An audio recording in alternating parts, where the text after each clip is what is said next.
کسی بھی شخص کو الیکٹرک شاک یعنی کرنٹ لگے تو سب سے پہلے ساتھ موجود لوگوں نے یہ کوشش کرنی ہے کہ اگر وہ ابھی بھی بجلی کی تار کے ساتھ یا سورس آف الیکٹریسٹی یعنی اگر الیکٹرک فین، واٹر پمپ یا کوئی بھی سورس جہاں سے اس کو ابھی بھی بجلی لگ رہی ہے تو اس سے اس کو فوراً الگ کریں، لیکن اس میں کوشش کریں کہ خود کو کرنٹ نہ لگوائیں۔ کسی پلاسٹک کے راڈ کے ساتھ یا لکڑی کے راڈ کے ساتھ کوشش کریں کہ اس کو الگ کر دیں۔ اس کے بعد اس شخص کو سیدھا لٹا دیں، لیکن اس میں بھی یہی زیادہ کوشش کرنی ہے کہ ایسے مریض کو بہت زیادہ ہلایا جلایا نہ جائے، کیونکہ ہو سکتا ہے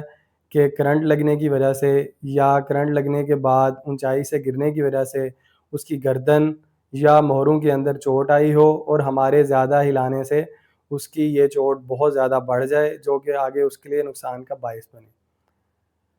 اس کو سیدھا کرنے کے بعد سب سے پہلے آپ نے اس کا سانس دیکھنا ہے کہ اسے سانس آ رہا ہے یا نہیں آ رہا۔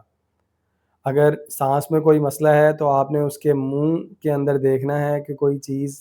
تو نہیں موجود، جیسے کہ اگر کوئی چیز وہ کھا رہا تھا یا منہ کے اندر کوئی بھی فارن باڈی ہو تو کوشش کریں کہ اسے اپنی فنگر سے نکال دیں۔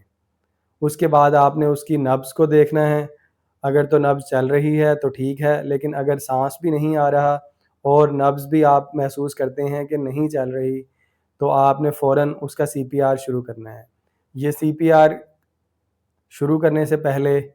یا یہ کرتے ہوئے آپ نے ایمبولینس کو یا ریسکیو 1122 کو کال کرنی ہے تاکہ متعلقہ فرسٹ ایڈ ٹیم موقع پر فوراً پہنچ کے اس کا علاج شروع کر سکے۔